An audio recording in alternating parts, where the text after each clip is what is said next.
طالبان وایي د هغوی یو قوماندان مولوي مهدي مجاهد چې په دې وروستیو کې له طالبانو جلا او د دوی پر ضد یې جګړه پیل کړې وه ووژل شو. سلام ستړي مه شئ، وخت مو په خیر.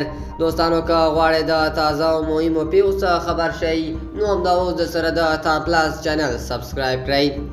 خو د طالبانو د دفاع وزارت په خپل اعلامیه کې زیاتوي چې مولوي مهدي په داسې حال کې چې غوښتل یې ایران ته ولاړ شي د هرات په سرحدي سیمه کې د طالبانو د سرحدي ځواک له لوري وژل شوی دی.